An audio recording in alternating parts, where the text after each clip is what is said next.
are very ready. Yes.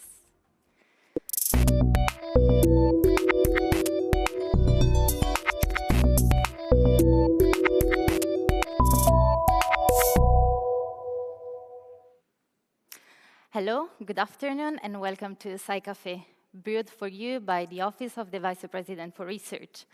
Welcome to the people who are joining us online, and welcome to the audience who join us here in the KAUST library.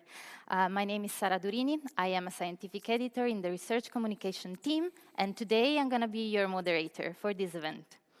It's very exciting to be back here in the KAUST library, which is basically where Sci-Café initially started. And yeah, I just wanted to say it's a very nice feeling to be here.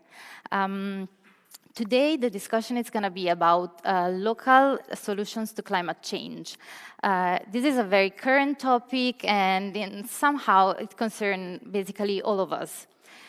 So before starting the event, I just wanted to have a quick recap about the format. So we will hear first from our panelists, and then I'm going to ask maybe a few questions, and then we want to hear from you.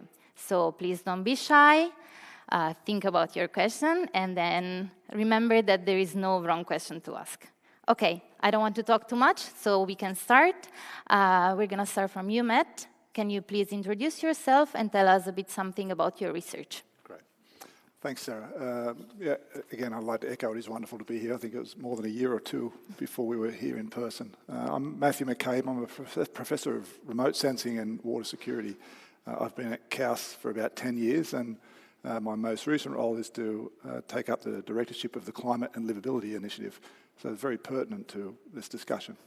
My area of research is mostly on trying to understand water security, but also links with food security and other elements within the Earth system, and principally using observations and models to try and provide some insights into those processes. But my group covers a lot of areas in the Earth systems sphere, so it's great to be here with this particular audience and hear more about the research that they're doing as well. Great, thank you. Ibrahim, your turn. Please tell us about yourself and about your research here in KAUST. So my name is Ibrahim Hoteit, and I'm professor in Earth Science and... I'm sorry? I think the volume of the microphone is not... Can you hear me now? Good? Okay, good. Okay. So my name is Ibrahim Hoteit, and I'm professor in Earth Sciences and Engineering, and I'm also affiliated with the Applied Math computational program because my background actually is in math, and also in the marine science because I work mainly on ocean modeling and forecasting. This is my background, using whatever data we have, satellite data, remote sensing, and developing forecasting techniques. And recently we expanded to the climate system, so I'm going to be leading the new Climate Change Center at KAUST that is in partnership with the Ministry of Environment. And this center will mainly focus on generating projections on the short term and the long term about the climate of the kingdom. We're not particularly working on looking for solutions, but we support people looking for solutions in terms of providing information where what's going to be, what we predict the climate will look like, or also providing scenarios, if we change something or if there is a solution, how we can optimize it in order to get most benefit of it. That's great. I think anyway, this is a first step to provide solutions, so try to identify the problem. We can maybe come back to this later. Absolutely. Anna, your turn now. Tell us a bit something about yourself and about your research here in KAUST. Sorry, no, about your work here in KAUST. Well, it could be research because I'm a former researcher, but not. I will touch a little bit about that also. So I'm Anna Costa. I'm head of sustainability in the Office of the President. I've been in KAUST for 5 years now, and I'm leading the Office of Sustainability. And the main role is basically supporting the development, implementation of our sustainability vision at KAUST and action plan that is on the making. Also to create and establish cross-cutting partnerships between all KAUST departments to advance sustainability on campus, improve literacy on sustainability, and also, very important, to report on our sustainability efforts and performance in alignment with the Sustainable Development Goals that you see here and these squares here. Also, a note on the research part. I'm a former researcher and on an area that I still very much enjoy to work, which is air quality. So I've been collaborating with some KAUST faculty on this area, touching ambient air quality, indoor air quality, and also some projects on greenhouse gas emissions. Thank you. I don't think I've ever asked you about your research, but like your former research, but that's very interesting. Thank you for sharing. I think we can start now to dive into the topic, and I would like to start from the title of this event. So the title is about finding local solution. What do you think, Matt? We want to start from you. What do you think about local solutions? Do you think that they can be considered a first step for a global solution? Share your thoughts, please. Yeah, well, you know, it's a really interesting question because it depends a little bit on what your definition of local is. So we're going to take a broad one, or at least I'm going to take a broad one here. I think local could be considered as an individual effort. You know, what happens, what do we do ourselves? It might be at the household. What do you do when you get home? You know, at a household level, how can we change our, reduce our carbon footprint? Local could be the community that we live in. Or it could even be the region or the country. You know, Saudi occupies a particular type of ecosystem within the world. It's a very unique ecosystem. So I think your level of action can span across all of those ranges. For the objectives of reducing emissions into the future, and you know, the goal is to get to net zero by 2050, it's going to require a combination of individual action, but also government top-down approach. So we're talking about the bottom-up approach. And there's various estimates when you look at the emission reductions that will be required to be achieved by 2050, sort of half the emissions by 2030 to get to net zero by 2050. You can see a variety of approaches where they estimate up to around 25% of those are going to be based on individual activity.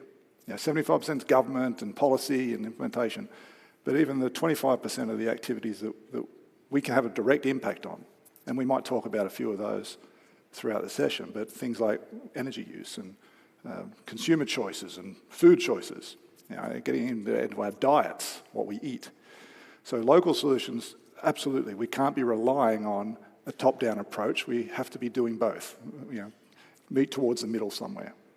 So basically, you think it's a combination of both, of course. Yeah, so individuals aren't going to solve a global problem, but neither global policy is going to solve it by themselves. It has to be coming from both directions, particularly given the time frames that we have to achieve net zero. Yeah. You know, these are very compressed, and every year we delay, it becomes harder and harder.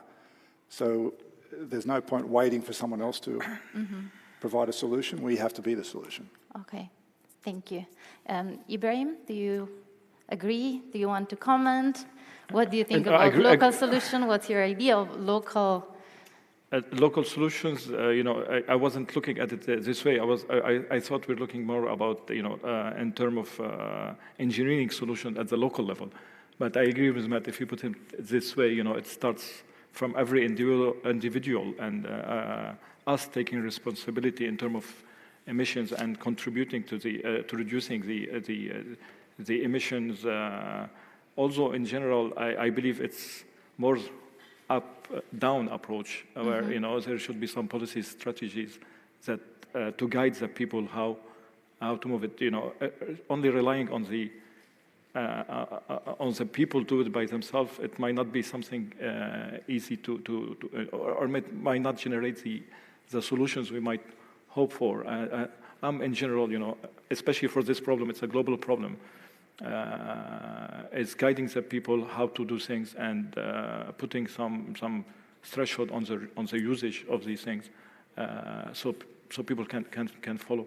So basically, there should be like a structure coming from above More, that somehow mostly is yes, but it's our responsibility to follow and contribute course, to this. But there should be some guidance from up. Also because sometimes people don't really know what and how to do it and what's the best approach. Exactly how to approach the problem and which one it is. So That's what I tried to say.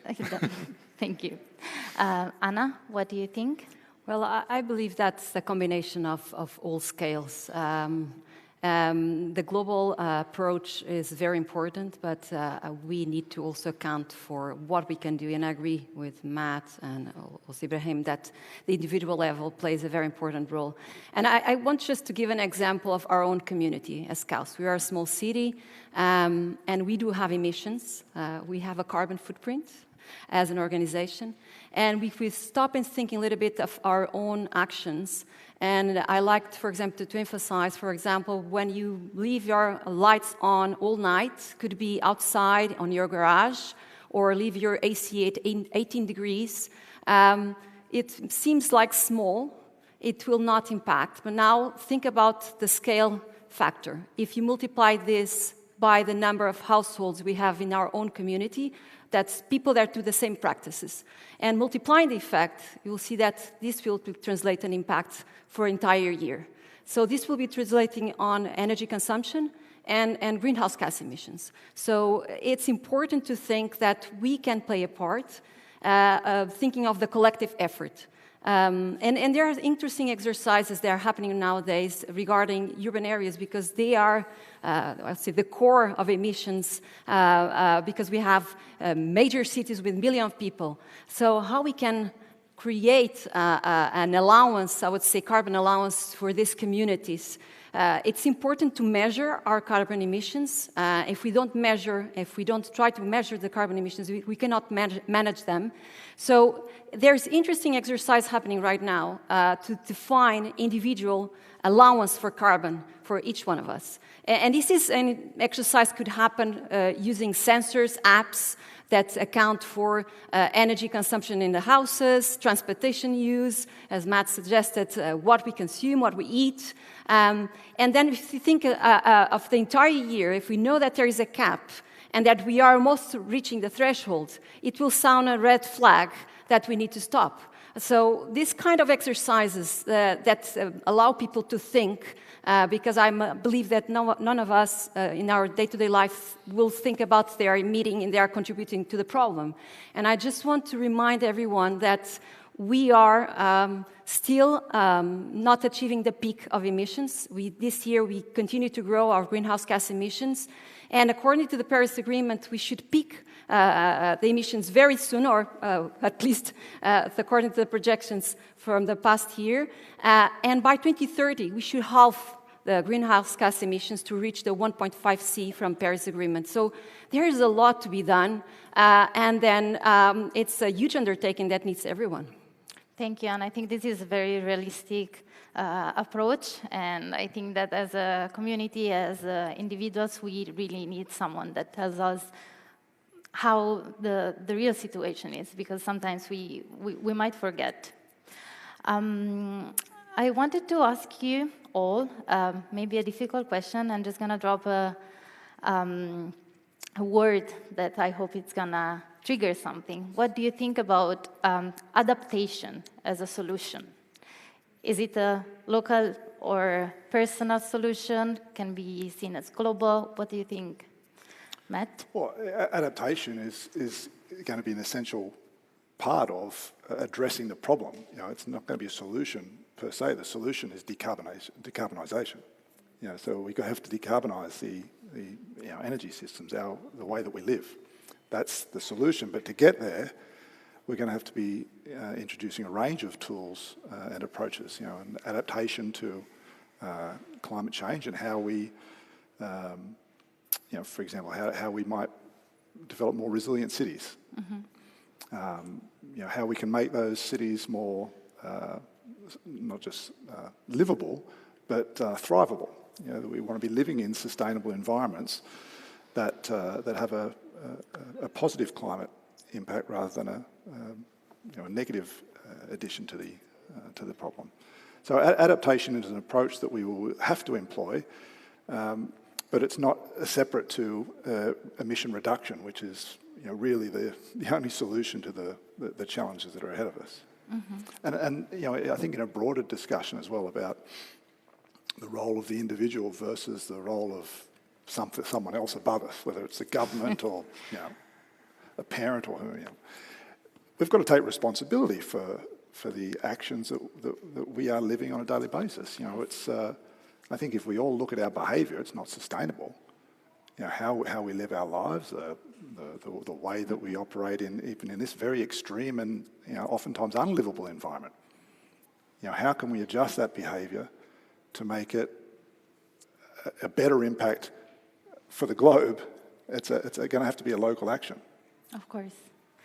Ibrahim, what do you think? Adaptation, is it a solution, a local solution? It depends on how you see adaptation. Is adapting our behavior or our to contribute to the solution? Yes, of course, it's the way to go. It's not adapting; it's more contributing to the solution. Now, if you look at adaptation in the sense that in the engineering science they are considering adapting the environment to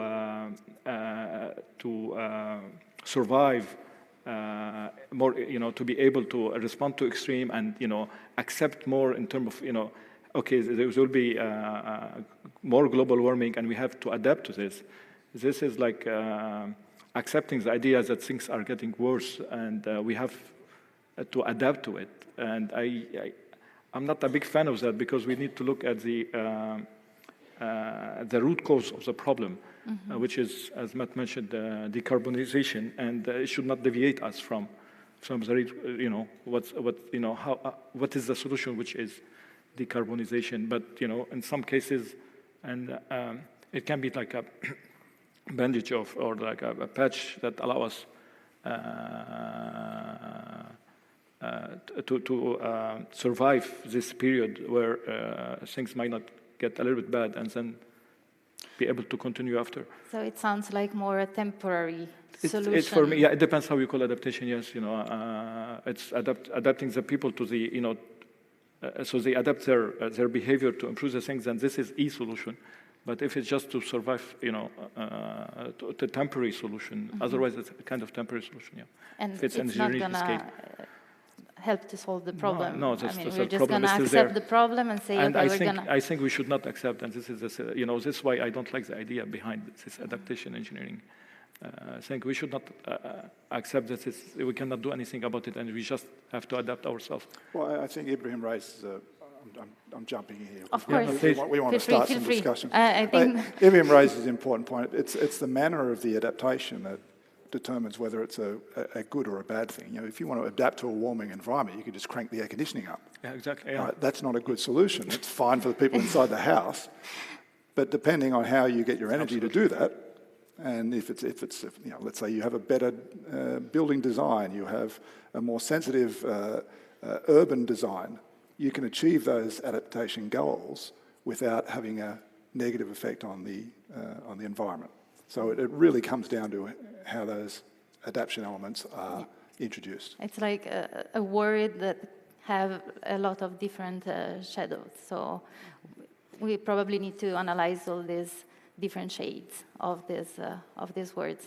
Anna, you were smiling when they were talking about adaptation. I guess that you want to share something with us. Yes, I want to share. I think despite Ibrahim might not like the word, but we are no longer in the stage to not like or dislike. We are in adaptation phase. There's nothing, this summer was very visible, the effects of climate change, floods in Pakistan, and actually a country that contributes 1% of the global greenhouse gas emissions, and 1/3 of the country is actually underwater.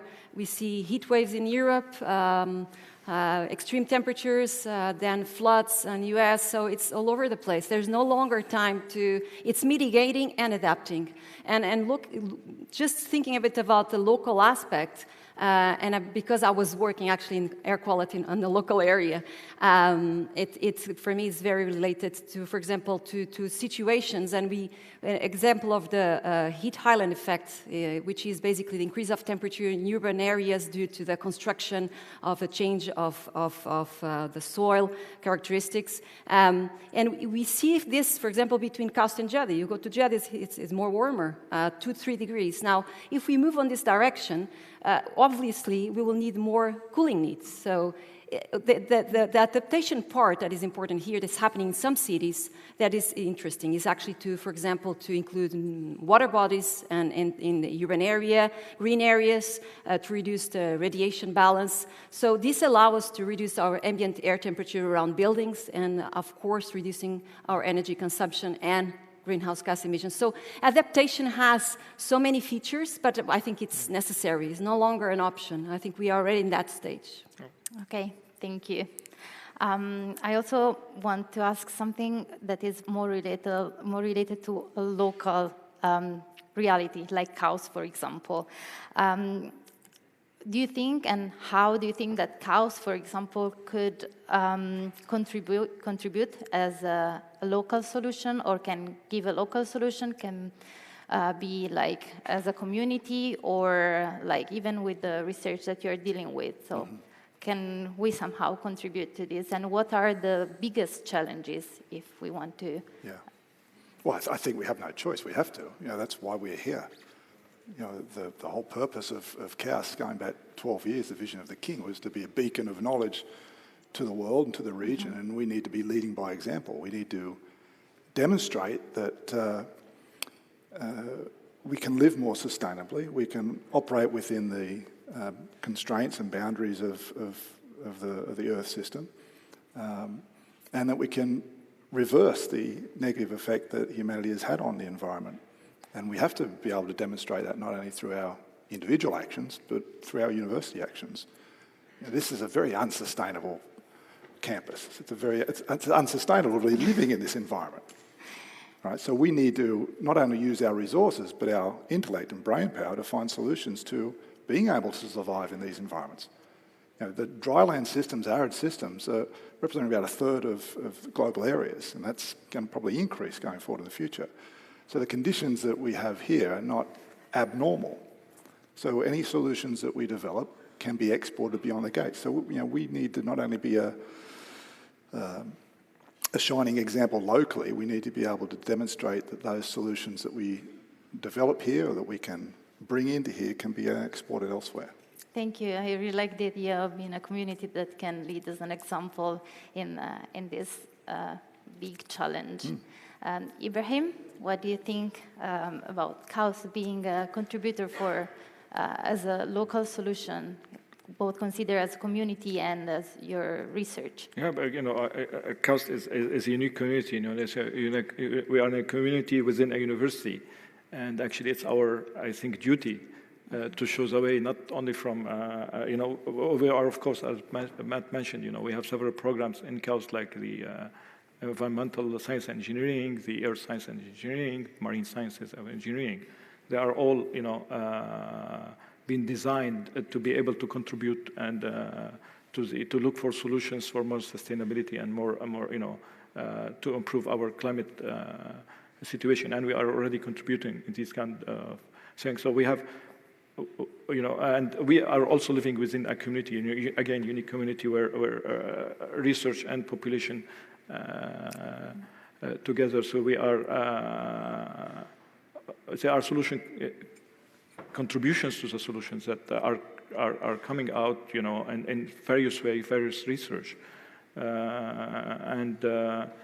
As Matt mentioned, also we can, being able to test it at the local level, it's not a local solution, but a solutions that can be scaled to a global solution. So there is no local solution. It's just a solution, testing it over, and we are a good place, a great place to test it and hopefully being able to export it elsewhere. Of course. I mean, if something is, for example, difficult to apply in a small scale, probably it's going to be even more difficult to scale up. So it definitely makes sense. Thank you. Anna? Well, I agree. And part of my role, I would say that is part of creating this exercise of supporting this exercise of KAUST being an example. actually to drive the change. And I think the education aspect that we are providing here in terms of the climate change knowledge for the students, but also from our communities, is a very important aspect. But the research and innovation that we are driving is the key factor. And again, using KAUST as a test bed of these solutions. And again, as I said, we have, as an organization, a carbon footprint. And part of a commitment for sustainability is to understand that we are part of this big overall goal of carbon neutrality. So we as an institution, we need to also to contribute towards that. So the challenge that we have is how can we use our research and innovation to drive this goal for our own institutions. So how are we going to tackle our own carbon emissions? Can we use our own research and innovation to do that? That's the challenge, and I hope we can. And test it, and again, as you said, to scale it up. So if we succeed as a small community, it's a great example to be used in larger settings. So that's what we should, and that's what we call being a beacon, right? Yeah, I definitely agree. Thank you very much. So I think that now it's time to open for questions. I see already one person who wants to ask one question. Can we pass the microphone, please?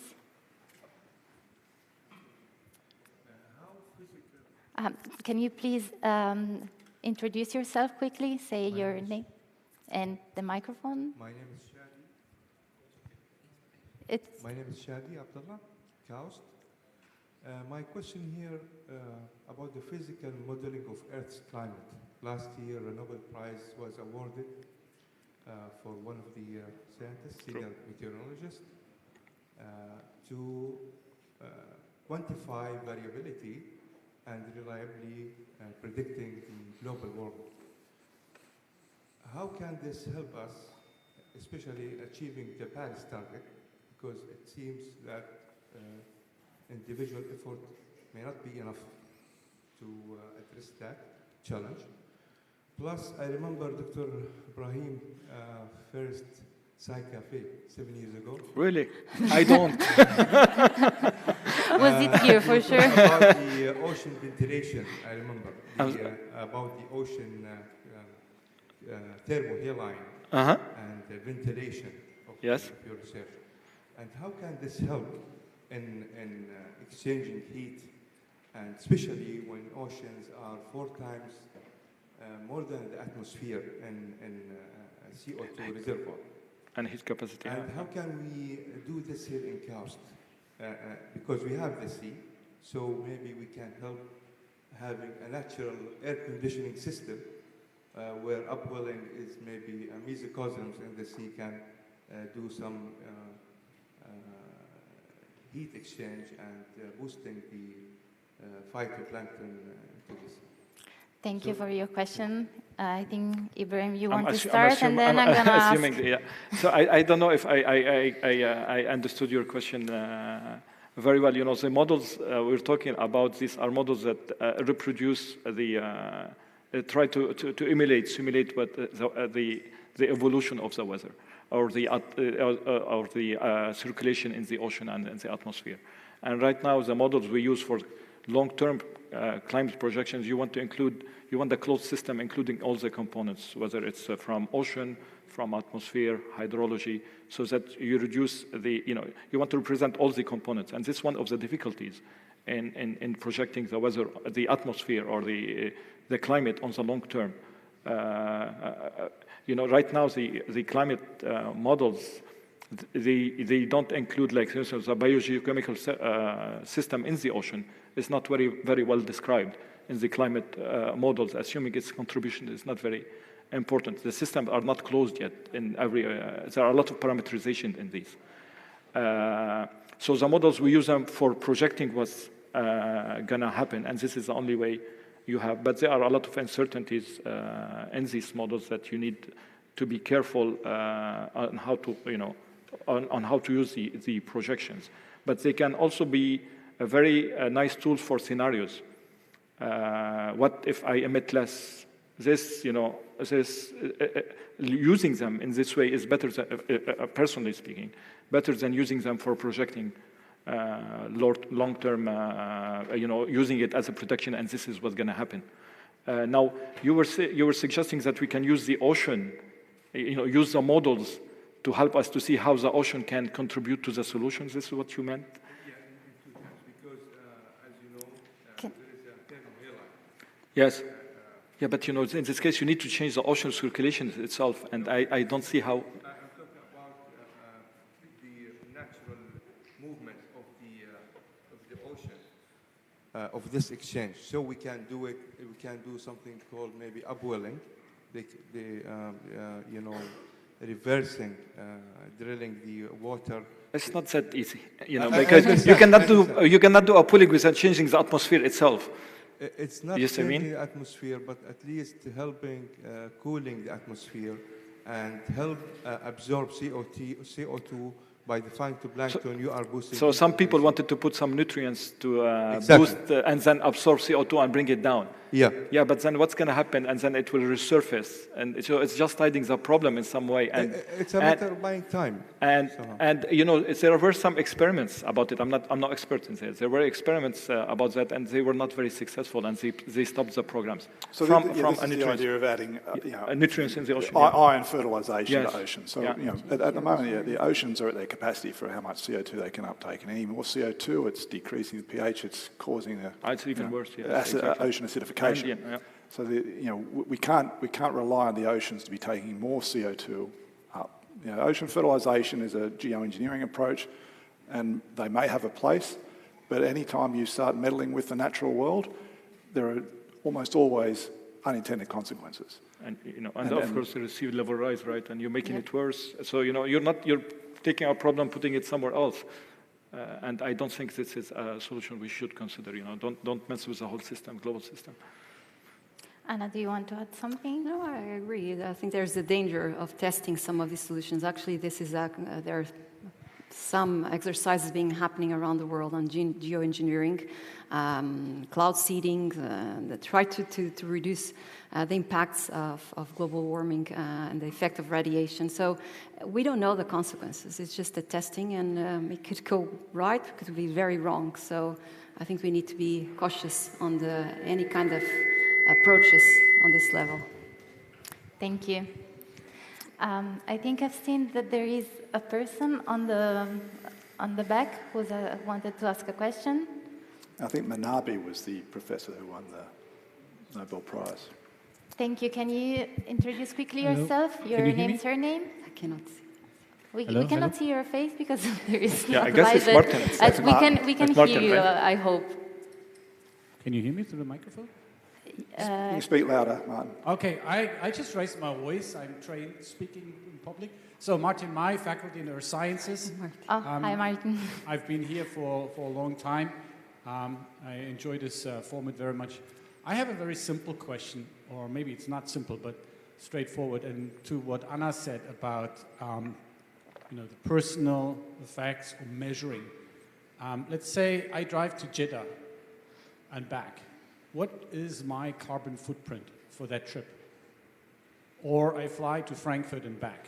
What is my carbon footprint? And how can I personally compensate for that, make up for it, by, let's say, changing something else in my behavioral aspects? Not eating meat for a month, or something else. No. I think for me, really, my personal ignorance is that I have a very little understanding what my own carbon footprint is. And similarly, we as KAUST, if we compare to, let's say, the people living in Thule or the people living in Rabik, what is our relative carbon footprint? And that also, I think, implies the type of personal measures or institutional measures that we have to take in order to lower our own carbon footprint. So how can we measure this, or how can I get answers to such questions? I think, to me, it sounds like a very difficult question, although you start to say that it's simple. Absolutely. But I see Anna is nothing, so it's simple. Don't go to Jeddah and don't fly. It's very direct. Don't eat meat. So I think we need to rely on new application, new technology, and there already very interesting apps that are already in the market. But again, why don't we use KAUST to develop our own app?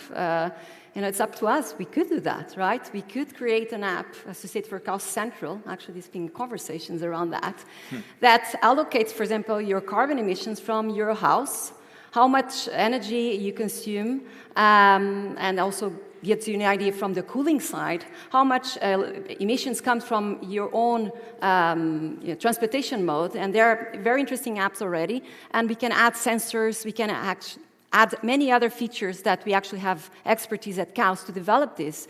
And we can have, from KAUST Central, for example, a quantification of carbon emissions, and perhaps reward good behavior.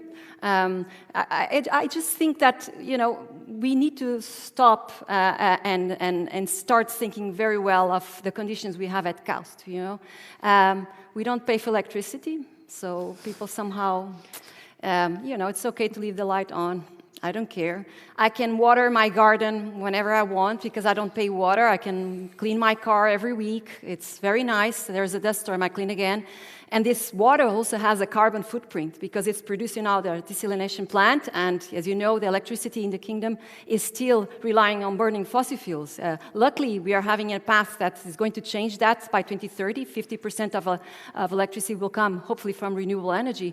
But there are tools that we can use, and we should use that. So I think we all need to know our carbon emissions to manage well. And hopefully the exercise that is happening already happening to our own organization to understand how much emissions we have, it will help us on the conversations and discussions. I think the idea of an app, it's very interesting. It's like there are apps that can tell you your calories intake daily, so why not even for the carbon? I don't know if I want to know it.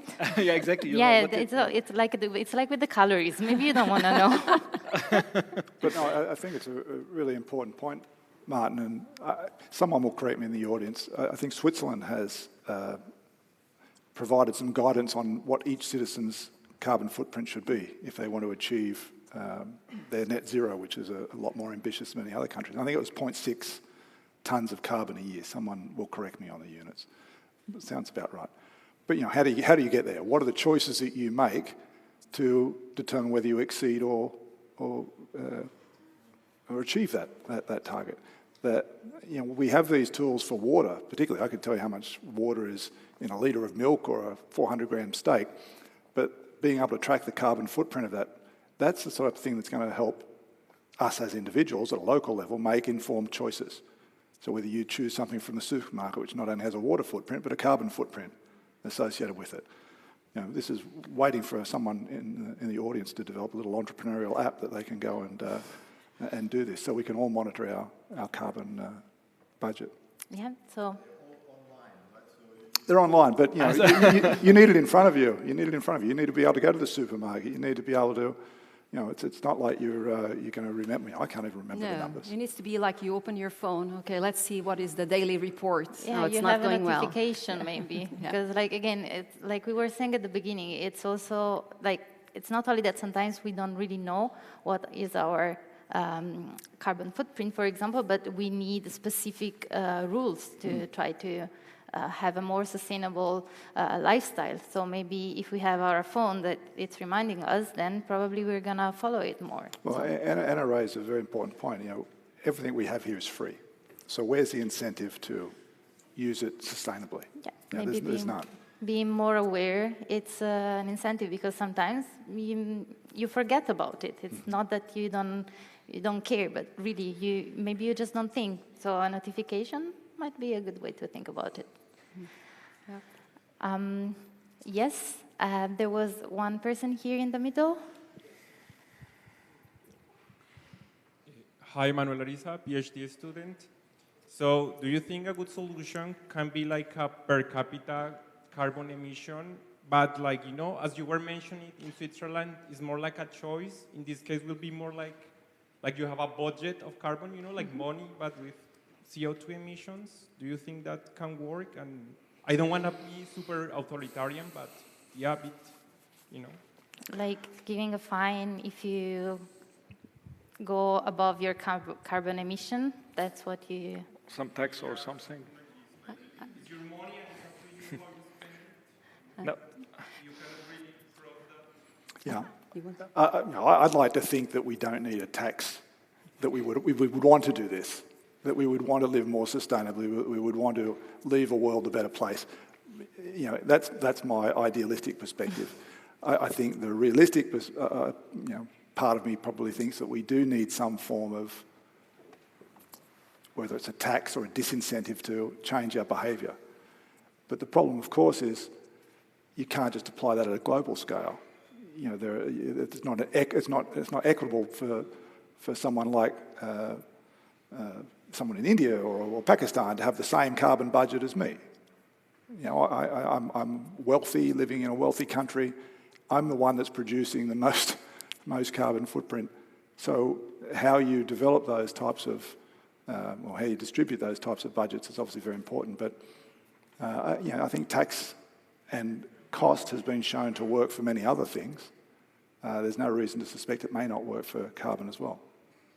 If I may add, but that's exactly why it will work, you know, because people from low money countries, like they spend less. So the tax will be on like the people that spend more CO2. So that's why it's like, let's say, economically not biased. Now, if I may something, you know, you can think about adding,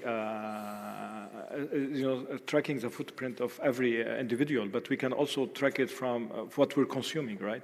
You know, on meat, you can, you know, we make the gas more expensive, we make the meat more expensive from, you know, from the product level that is producing most in terms of emissions, instead of putting it directly on every individual. I don't know if this is one way. The problem, if you do it, you will be punishing everyone.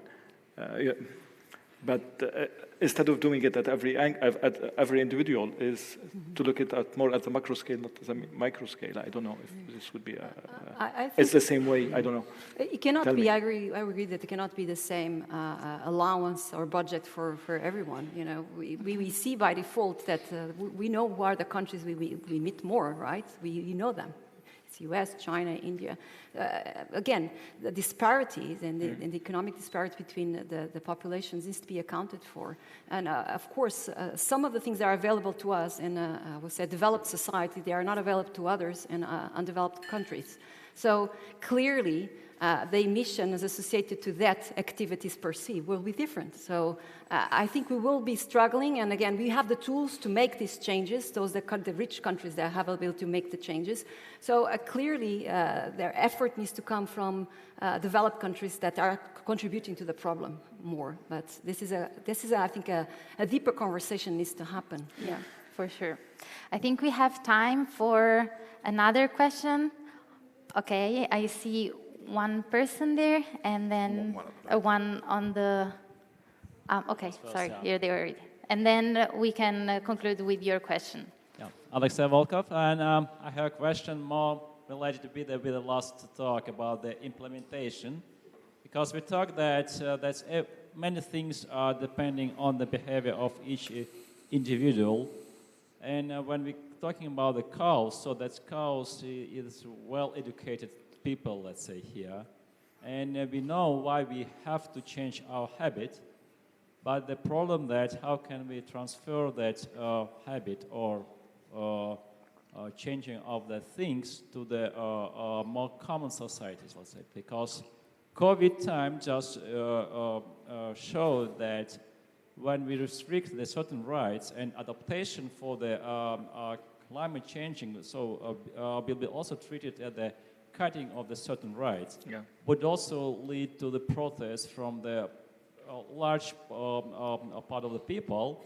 And with this regards, can we not only they stick with the technology developments that which can reduce the carbon footprint, but that cannot be an option because there will be high demand on the products, but also seeking for the combination with the psychology and also social behavior, which can just limit or probably mitigate that potential protest or the negative reaction from the society when we'd like to change the behavior, not only the individuals, but also the companies, because companies now, they sell smartphones and making new one every year, and not because of the previous one was bad or doesn't work, but they push you to buy as often as possible. So that's probably we need to, I mean, a question that shall we also focus on the social aspects, both on the individuals and also for the corporations? Because I think without that, so that can be just dead end. So it seems that we are demanding, we are becoming a more and more demanding society, and the technology is following us on this. Is it something that maybe we might limit or?